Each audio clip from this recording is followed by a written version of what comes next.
saygıdeğer büyüklerim, kıymetli misafirler, sevgili öğrenciler, Teknoloji ve İnsan Koleji Kadınlar Günü Paneli'de hepiniz hoş geldiniz.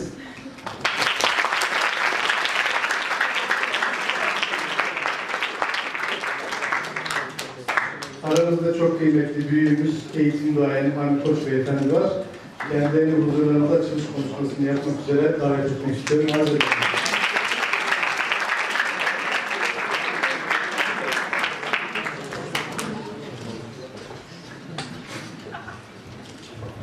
Efendim şöyle önce ceketimin düğmelerini yükleyeyim. Çok kıymetli yurt dışından gelen misafirlerimiz, İrina Hanım, Sayın Ebru Özdemir Hocam, çok değerli ülkemizin medar iftarlarından Ebru Hanımefendi, Zeynep Hanım ve misafirlerimiz ve burada bulunmamızın yegane sebebi göz bebeğimiz sevgili gençler, hepinize saygılarımı, hürmetlerimi arz ediyorum.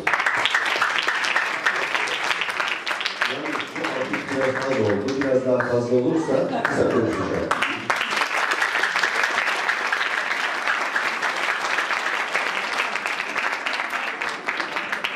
Uzun konuşmamı isterseniz alkışlamazsınız, anlaşırız.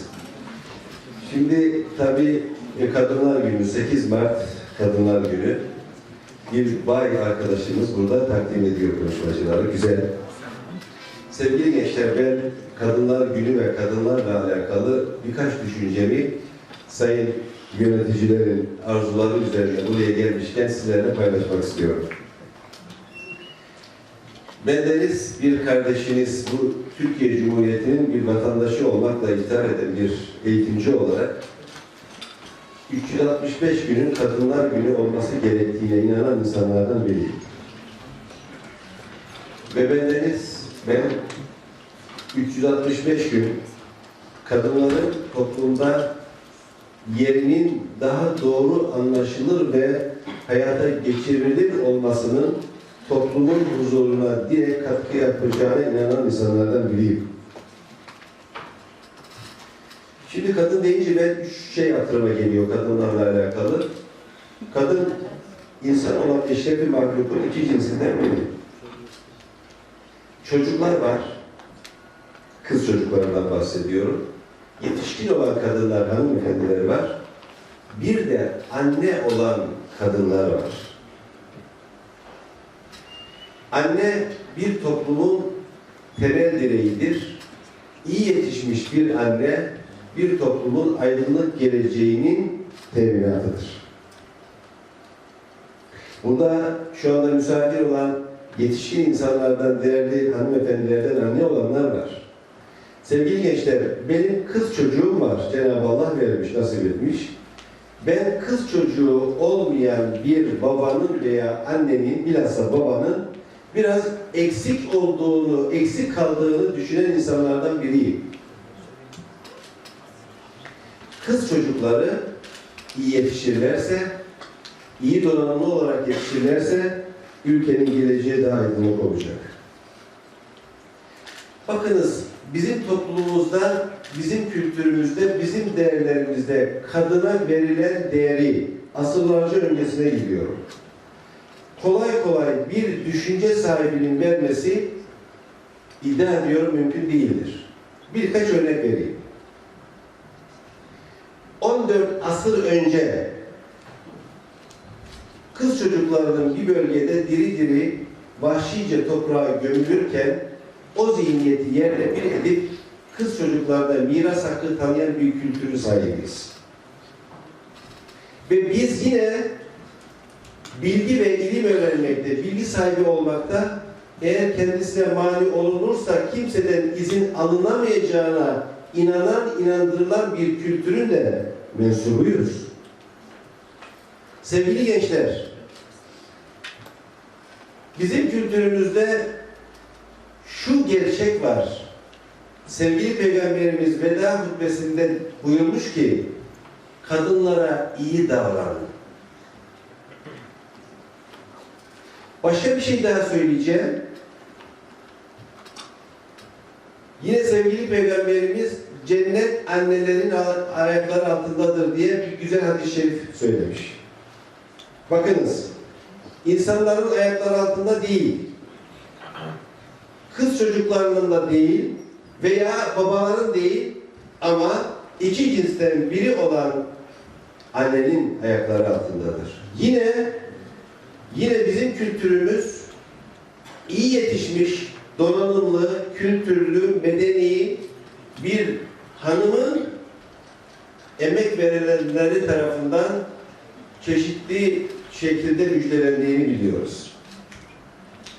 Ve bugün, yarın, pazar günü Türkiye'de ve ülkemizin birçok yerinde, bütün dünyada Kadınlar Günü kutlamalarında ve bundan sonraki süreçte kadınların toplumdaki hak ettiği yerini alması dileğiyle ve bunu gerçekleştirecek olan siz sevgili gençlerimizin olduğuna inanarak buradaki hazırlığına da ve sizlere de hürmetlerimi arz ediyorum. Bu güzel panelin değerli konuşmacıların bizim için faydalı şeyleri söyleyeceğine inanarak tekrar bir araya gelmek düşüncesiyle geleceğiniz aydınlık olsun, yüzünüz hep gülsün. Hepinize başarılar diliyorum.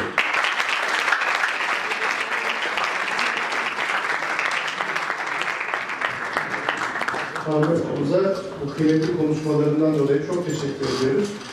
Ben izninizle panelimizi başlatması için moderatörümüz, öğrencimizi huzurlarınıza davet etmek isterim.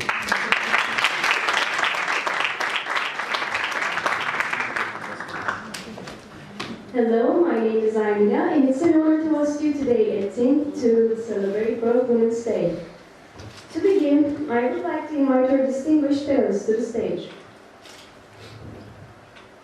Ms. Ebru Özdemir, the chairperson of the Board of Directors at Dünya Investments.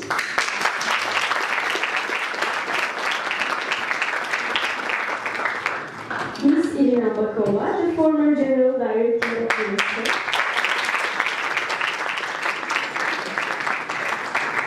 Ms. Zeynep Dereli'ye, the founder of Teknoloji.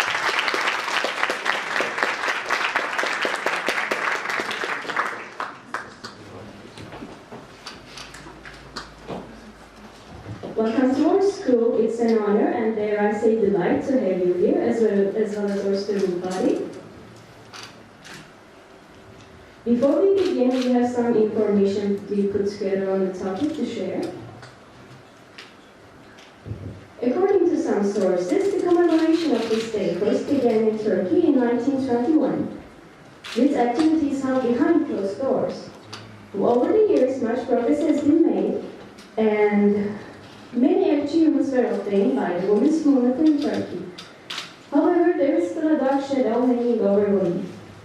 According to the yearly survey of society's perception of gender and women, conducted by Kadir University in 2018, violence is the biggest problem that women face. The second biggest problem is unemployment. The third biggest problem is lack of educational opportunities. And the fourth biggest problem is abuse. One of the most important issues is economic inequality. Women in Turkey not being able to participate enough in work is considered economic violence. We need to say that there is zero tolerance for violence against women. According to data from the Gender Indicator Set, which was published by the Turkish Statistical Institute, the proportion of women working in Turkey is 28%. For men, it's 65%. So the number of women working is less than half the number of men working. This is the lowest rate of women's employment comparing both to the European Union countries and to the Organization for Economic Cooperation and Development.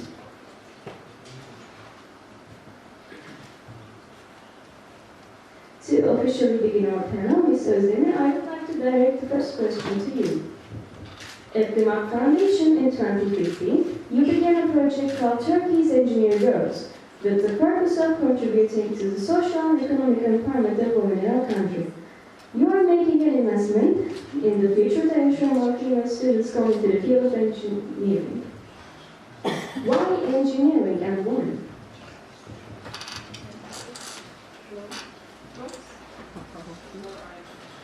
Yes.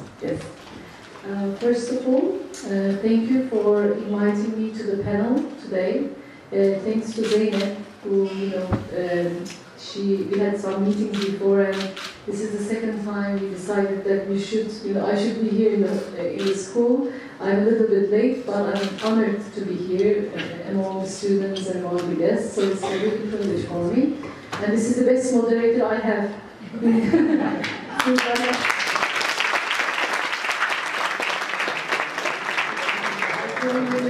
But it's the first youngest, nicest female moderator that I'm very happy to be here. And thanks for the question. Yes, we have a project. The name of the project is Turkish Women Engineers. Why engineers? Because I'm a civil engineer. I am a part of a family that's all engineers. My father, my mother was engineers they were actually in the same class. So what happens is, my mother is the only mechanical engineering student in her class. My father is in the class and his partner is in the class. So apparently he comes to the class and he marries with the only girl and gets partners, like lifetime partners with the other one. So kind of, this is a very engineering approach, which means it's very practical. So it's like, you go somewhere, you get your life partner and your business partner at the same time. So I come from a family of engineers. As I said, my uncles are my brother, everybody is engineers. My father, very influential. Whoever he meets, he's like, okay, well, they ask, what should I do? Should I be a teacher? Should I be a doctor? But he's always like, first be an engineer and do whatever you want afterwards. Like, you can be an engineer and then an actor or something like that. It's even in that dimension. So when I first started the business, I realized that there's so few women participating in engineering.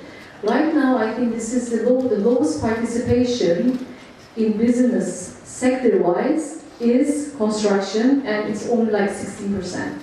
So the people, we are currently employing more than 60,000 people all over the world, 25,000 outside Turkey, out of which there's 2,000 engineers.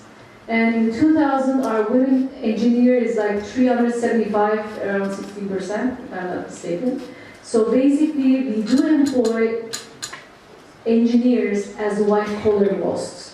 So I thought the difference we can make is if we start a program where we employ women in engineering, it would be great to increase this number in engineering as women.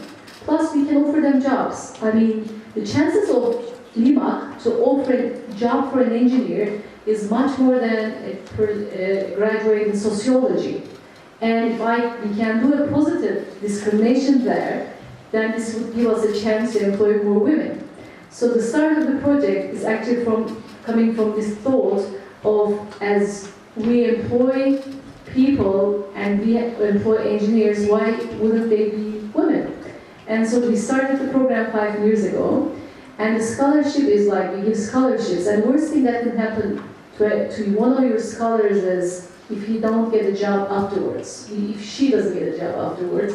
So this is why we are, and we try to give them internships and job opportunities. So the story is that. Wonderful, thank you. Ms. Bokova, I would like to ask you about your career. What were the most important factors in you being chosen as the first woman General Director of the United Nations Science and Culture Organization? While women climb their career ladder, do you believe they are faced with a glass ceiling? I think Ms. Özdemir was very right. You're very tough and very, I would say, smart moderator. But I didn't expect such a question, because it's a good question. First of all, let me say that I thank also my dear friend Zeynep for inviting me. I'm very impressed by your story also, Ms. Özdemir, speaking about women in engineering. And I just think it's such an important ambition to have women in all the sectors of society, because it now, as you said, it's 60%. Can you imagine if all the talent that is lost for the society, for the economy, for humanity generally? But speaking about me, my personal story, I have been a diplomat, one of the not that many diplomats at those times in my country, in Bulgaria. And I have always been fascinated by diversity. I think that there is nothing more beautiful in this world than cultural diversity. And in my earlier years, I wanted to become an ecologist. I thought I would be discovering new civilizations. And then I discovered the United Nations. I was a young diplomat at the United Nations. And then later on, being in Paris ambassador, I thought that maybe UNESCO as a United Nations organization for education, for culture, science is probably one of the best places that I want to be. So first I think you have to have a goal, you have to have an ambition, and you have to believe in yourself. And of course you don't expect me to give all the secrets of an election campaign, diplomatic secrets of what happened and how. It was like a chess game, but I was happy that I could do it, and being confident in what you are doing is very important if you want to pursue something. So when I was elected, I went to one of these studios in Paris, in one of the televisions, and while they were putting my makeup on my face, the journalist, a very famous French journalist, was looking at me, I wouldn't say condescending, but there was a little bit of this in his approach, and he said, "Oh, Madam Ambassador, at what point you thought that you would be elected to this post?" I said, "A year ago." He was just taken aback a little bit, and he didn't expect. I said, "If you don't believe in something, you just don't do it. If you believe it, you just go, you get it, you prepare, you work hard, you convince others." I think it's very important that you convince others and they have trust in you. And if they trust in you, I think you can succeed. But, and I will stop here, I think also that specifically at UNESCO, we had to prepare each candidate, there were 9 candidates, we had to prepare the so-called 2,000 words. It's your vision about UNESCO and about its place in the world. And this I prepared myself. I was taking my small laptop, I was traveling, campaigning, and I didn't give it to experts or my team elections to prepare. Every single word of it was written by me. And the title of this was UNESCO in a Globalized World, New Humanism for the 21st Century. And I tend to think that this kind of a vision about a humanistic approach that we need so much in this world nowadays, which is globalized, connected, full of opportunities, but at the same time so vulnerable. We see conflicts, we see unfortunately poverty, economic inequality which is on the rise, lack of opportunities, even in women and gender and all this. And I think this humanistic approach is very much needed nowadays, and I defended this vision, and I tend to think that maybe this was one of the reasons also that I was elected.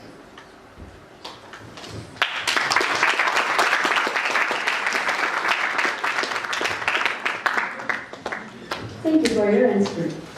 Now, Ms. Dereli, I would like to ask you about women and leadership. You founded a school, making you one of the few women who is in a leadership position in education in Turkey. Do you think more women will take leadership roles in the development of education in Turkey?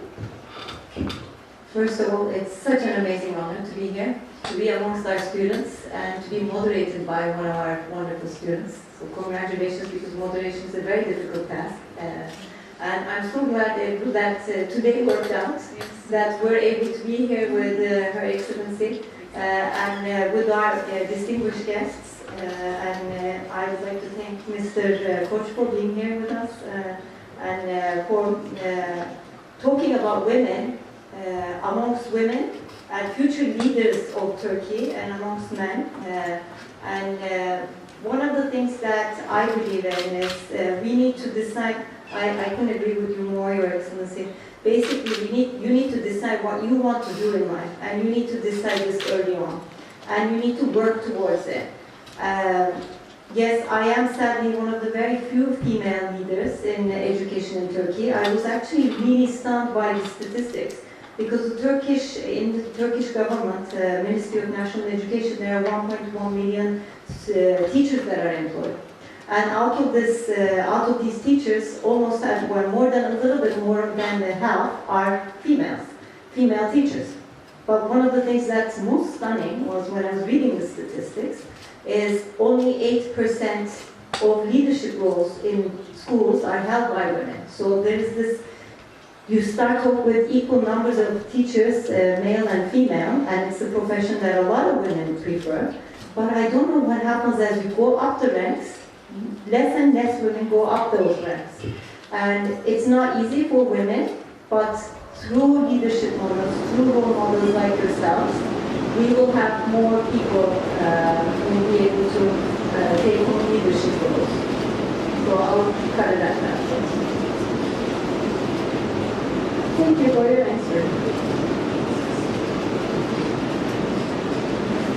Now, Ms. Özdemir, we believe these students can benefit from your advice on this. Our school was established with the aim of equipping each of us with a high level of technological literacy and the competencies we will need in the future life. It is therefore very valuable to have this conversation with you today. What would you recommend to teach students about our lectures? So Tink is a very special school, as you said, because current environment, we see huge changes in technology, how technology affects us, how technology actually affects the careers or the workspace, because we know that a couple of probably jobs or professions will not exist in the future. But to say something about it, it's very difficult. McKinsey has a report on how the work or the professions will change in the future. Actually, what they have done is they have put down the tasks that, like, for example, a teacher is doing at the classroom or out of the classroom as in her profession. What they found out is being a teacher or teaching will continue to exist even at the next generation of technology, but the tasks that they're going to do will change from what they're doing now. Maybe for some of the tasks they'll use artificial intelligence, for some of the tasks they'll use robots, but there will still be a profession of teachers. So for this moment, it's very early to make guesses of which professions will exist in the future or not. But I can say that whatever you do, there are a couple of elements as students you have to be successful in whatever you are doing. The first one is to be curious. I think anybody who is not curious will not be able to do anything, because first, in order to be successful or in order to start something, you have to be curious about something. Second, being creative. I mean, yes, you are curious, you have some suspicions that something may work or not, but then you have to be creative enough to change it to an idea or create an entrepreneurship space. Third, insistence. Yes, you may have an idea, you are curious, you have an idea, but if you're not insistent to sell this idea, to market this idea, to follow this idea, or to make this work, it's impossible. And then the fourth is discipline. You know, I think currently what I found out very hard to understand in the young generation who comes and starts to work with us is that they want to be the general manager or the CEO the next day. They're like, okay, I know everything, so I can be the general manager now.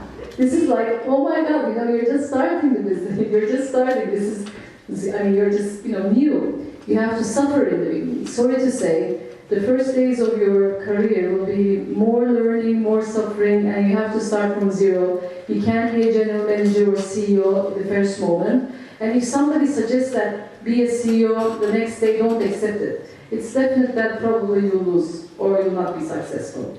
And the next one is work in partnerships, work in teams. It's very hard to be successful as one. Put a team together, make a diversity, put the best of each of you in a team so that you can cope up with this problem or with this idea. I mean, in another nutshell, I would like to say, in today's world, the problems are so complex. The world is so complex that it's very hard to address them as individuals. So I say that we have to create these partnerships, teams, to be successful in our creative ideas, work with a discipline, and then be insistent and continue to follow it as you can till you are successful. This is my recipe. Thank you for sharing your recipe. Ms. Bokova, we are really curious about your views on education in developing countries.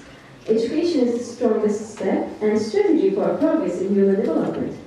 Education gives people a voice, and it encourages participation in society as it creates opportunities in the job market. In this regard, what are your suggestions for developing countries such as Turkey? You are entirely right when you say that education is the foundation of human development overall, because we know that without education there won't be skills, there won't be jobs, there won't be sustainable development, there won't be our knowledge about biodiversity, about climate, about science, about gender equality, inequalities, human rights, everything. So if we don't have indeed sound education, starting from K-12 and then moving also with the different opportunities, there won't be a prosperous society, peaceful and prosperous society. Now, when the adoption of the Agenda 2030 for Sustainable Development, which happened in 2015 by the United Nations, and we at UNESCO and I was involved in very many debates about it, we struggled to formulate a short kind of a vision of education for the future. And we came up with the three important moments. The goal number 4 now in the Sustainable Development Agenda goes to say equitable. It means giving equal opportunities to everybody. Quality, which is very important also to have quality. Inclusive, because we know that unfortunately for different reasons people with disabilities, children, or for any type of reason, girls and others are not included, stereotyping, or they're not included in schooling. And education, and what is very important also, lifelong learning for all. I think we made a shift of the previous thinking about education, and there were really breakthroughs that compulsory education, primary and secondary education, was for the first time ever adopted in such a comprehensive manner. The concept of lifelong learning, the obligation of responsibility of governments to allocate at least 6% of their GDP to education, the training of teachers. Teachers were very much put into the focus when we were speaking about education, quality of education. And, of course, skills, and, of course, the concept of lifelong learning. Something that Mr. Özdemir just said. Because with the new technologies, you may need to qualify all your life. It is not like with my generation, you go to school, then you adopt a profession and you move. You have to be flexible, you have to be always curious, you have to adapt constantly to the changing environment, to the new technologies and others. And this was really a breakthrough. And in the end, because there are different targets, the last target of this goal number 4, something that I'm also very much attached to, education for global citizenship. And this is where all these soft skills that are so much needed nowadays. It is about respect for diversity. It is about teamwork. It is about respect for nature. It is about knowledge about the others. It's working in multicultural environments. It's critical thinking about the world and the others, because nowadays it's not that much of memorizing. You click on the computer, you know all the information, it is there. But how you assess this information, how you critically analyze and think this information is very important. And at the end of the day, we really live in a globalized world, and you have to have a knowledge about it and respect it. So all these elements were included into this Sustainable Development Agenda, and if you tell me what is the, I would say the recommendation, is to look at this agenda from all its components and to implement it into the policies. I think this is a very good start, a very good platform and a starting point of making a very successful policy. Thank you,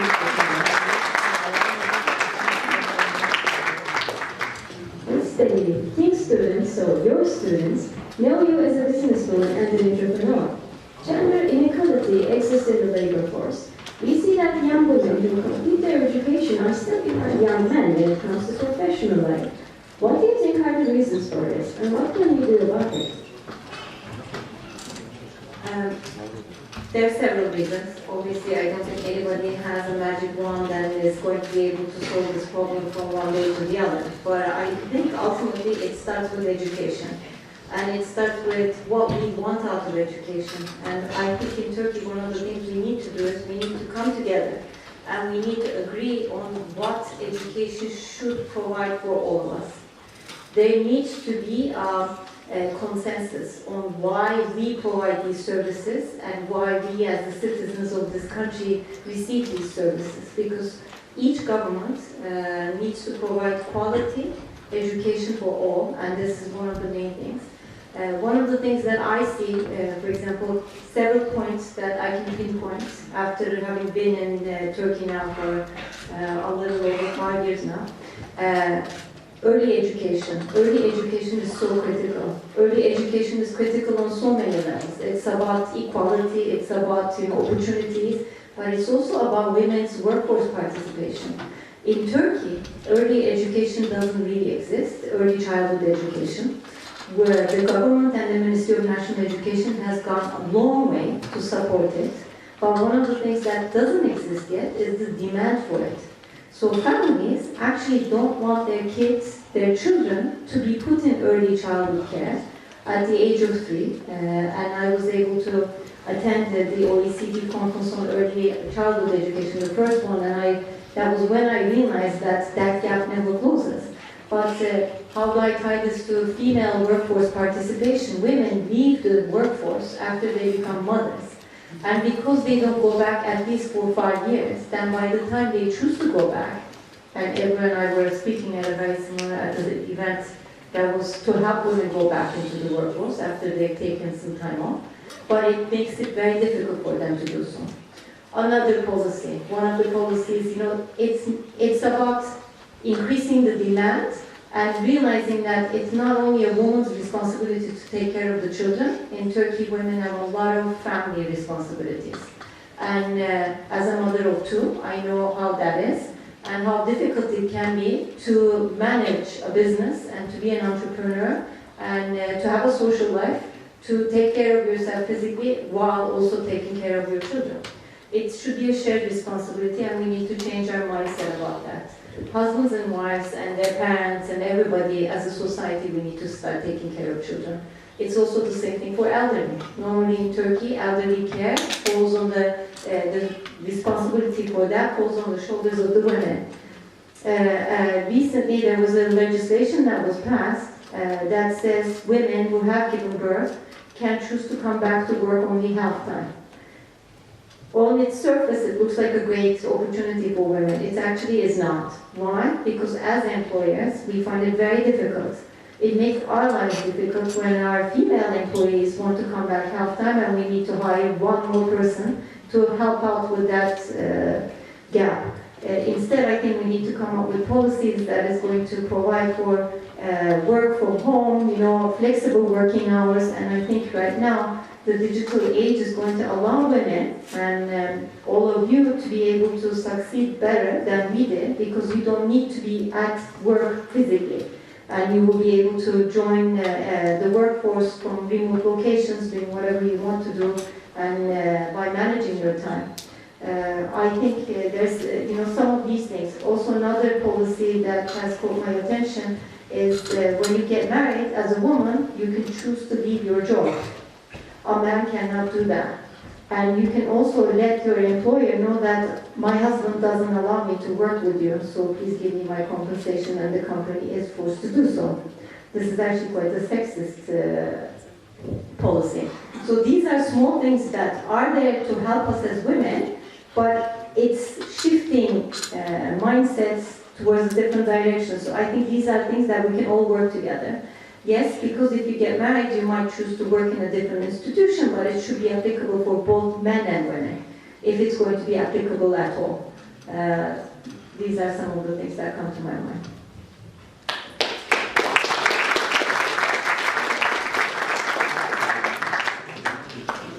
Thank you for your answer. Before we end the panel, we have one final question back to all three of you. We are ready to work wholeheartedly to achieve gender equality between men and women. What do you recommend that we, the young men and women of Tink, do to help achieve more gender equality in our communities? You should ask this question to I'm really excited. Yeah, exactly. We should get more creative ideas from you, maybe. Or my question is, I mean, does anybody feel at this, this class or in the school that there's a gender inequality right now? We should ask this to the female students. Anybody? You should ask a question to our moderator. So it's probably, what I see is it's now in the schools, some of the male students are like, so many things about women, now they're feeling like they're positively discriminated. This is from my son's school. They're like, women are now so much positively discriminating. So why do we need that? This is actually, what I see is in the schools, the girls I don't know the figures, but this is my feeling, so I should not comment maybe, but girls are very successful. In the exams, they're very successful. In the primary school, middle school, high school, and then in the university, in the classes, they're very successful. But we don't see this in the workforce. So I think what happens is like these glass, the ceilings are come into force after during the work, I think. The other thing, what I think is like the perceptions. I feel like the families, this is actually the results of our Turkish women engineer studies, that we see that the families, they like their kids or the daughters to be teachers, generally, in Turkey, because if they become teachers, they can get easily married, or doctors, if you graduate from Tink, you're great in STEM and so forth, they want you to become doctors because when they get old, you will take care of them. So basically, nobody wants their daughters to become engineers because this engineering space is dominated by men, or they think that it's more suitable for men. This is what we're actually trying to change. And we tell them that, look, you're a woman or you're a man, you can do whatever you want if you want to. Of course, we don't want to push anyone to become engineers if they would like to become musicians or something, or a doctor.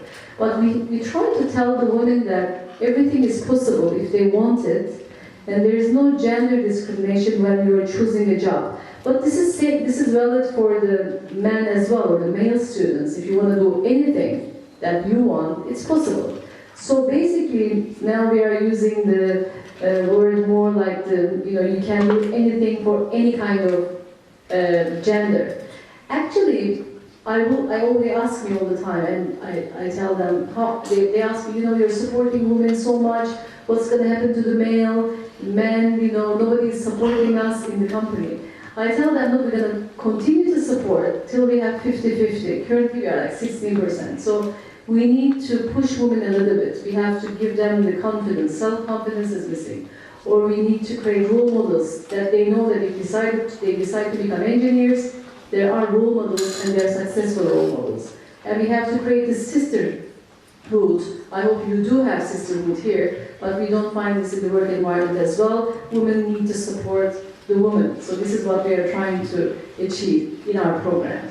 So basically, it's nice to see that nobody is feeling that there's a discrimination, and hope that this will continue. And my advice to the female students and male students is that you have to cooperate. There's no environment that this is a woman's job, man's job. Everybody is different. Everybody works at different segments. This is not possible. We have to create diversity. We have to create the best characteristics of both genders to be able to cope up with the complex problems of today's world and competitiveness of today's world.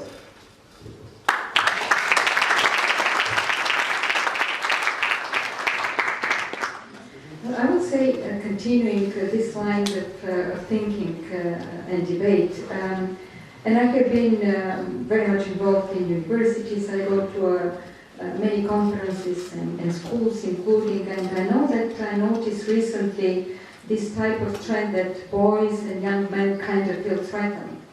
And I think we have to work on this. I think we have to explain and to create a different kind of ecosystem, as you say, a different environment. That being girls and young women pursuing careers or being on equal terms, it does not threaten boys or men further on. It's, if you can imagine, can you just walk on one leg? And how far are you going to walk or jump on one leg? It is a societal question. It is not just a question of us women.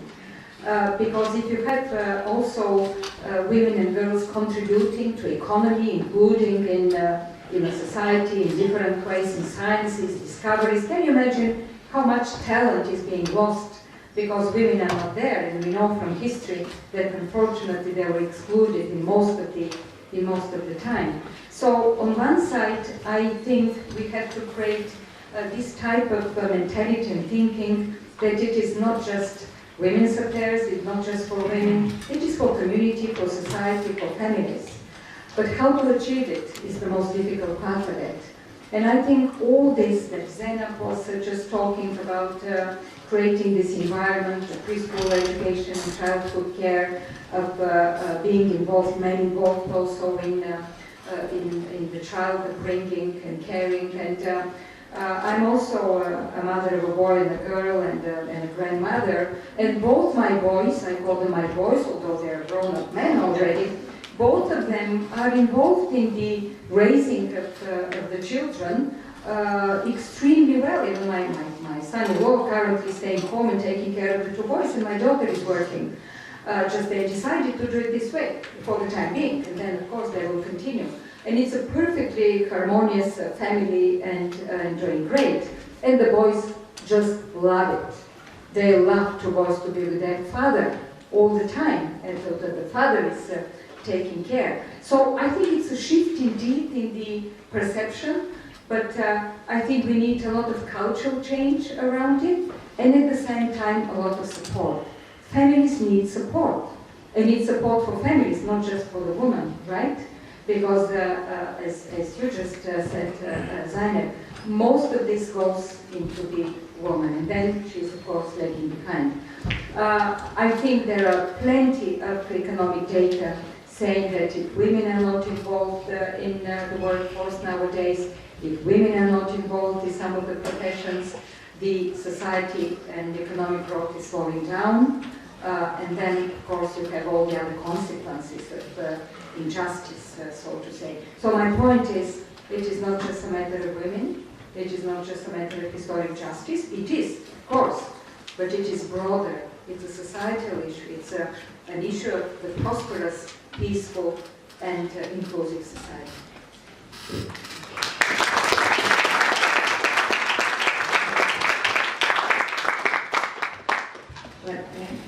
I'm sorry I get to say the last word. I'm sure you will be asked a lot of questions, but I agree. I think right now, in this day and age, the most important thing is we need to realize that we cannot be happy unless everyone is happy. So if half of the society, which is made up of women, is not happy, if they are underperforming, if they're underutilized, if they're not realizing their dreams, which we try to make sure that you don't have issues about, then society will not be well. So it's a matter of being happy together and being prosperous together, because in this day and age, I cannot be happy unless everyone is happy. And I think so. We need to change the way we look at life. We women need more role models, it's for sure. So it's, again, it's such an opportunity for Tink students to be with you, to listen to two wonderful female leaders, to see that if they have done it, so can they. And this is a slogan that another civil society organization uses in Turkey, Turkish win, and so they say, if I did it, then can you, so can you. And I love it because it's really important, and to realize that you're not alone. I provide mentorship through Cherry Blair Foundation, and I was talking to my mentee yesterday, who sits all the way in South Africa, who lives there, and she was telling me about the issues that were happening to her, that she was facing with her family. And then I realized it's the same across the globe. It's not the same thing. It doesn't only happen to me. It doesn't only happen to someone who's living in the United States. It happens to everybody. It happens to men. It happens to women. We need to realize that we're in it together. And together we're going to make society great. We're going to make our countries great. And we're going to have a wonderful future. It's up to you guys.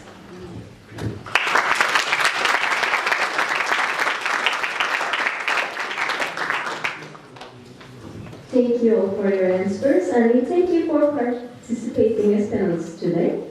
Sharing your thoughts and views on display was really important and inspiring for all of us, I believe. Now that was the end of our panel. Thank you for joining once again. Thank you for listening once again.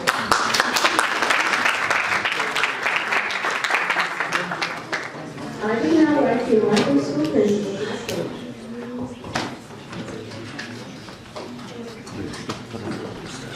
Efendim başta moderatörlük olmak üzere bu muhteşem hanımlar için kocaman bir alkış.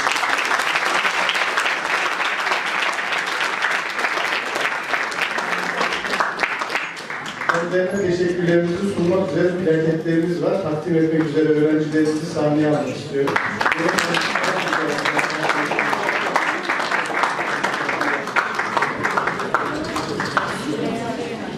Hocam siz de sahneye alabilirsiniz. Size de bir takdimimiz olacak.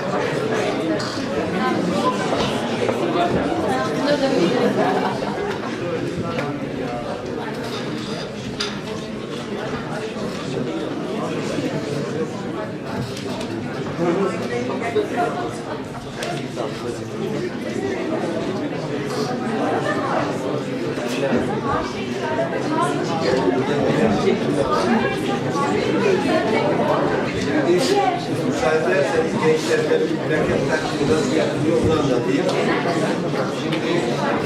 Sayın Bakanımız Nabi Bey ile beraber programdayız. Çok önemli bir program. Tabii plaket takdimi yaptılar. Dedi ki Nabi Bey bakın şimdi ben size plaket takdimi göstereyim dedi. Böyle plaketi açıyorsunuz hemen önce. Bu şekilde. Ha böyle olabilir. Yani burada var bir tane. Mesela ben şimdi Ebru Hanım'a takdim ediyorum değil mi? Bu şekilde veriyoruz. Bakın bu önemlidir. Lazım olduğu zaman böyle kullanın. Böyle takdim ediyoruz. Ve ışıkların ortasında mümkünse fotoğraf karesi. Çünkü konuşulanların %80'i gidecek ama Zeynep Hanım'ın ekibi bunu paylaşınca bu %80 kalacak. Doğru mu benim? Buyurun şimdi ben takdim edeyim. Bu şeref de bize nail olsun.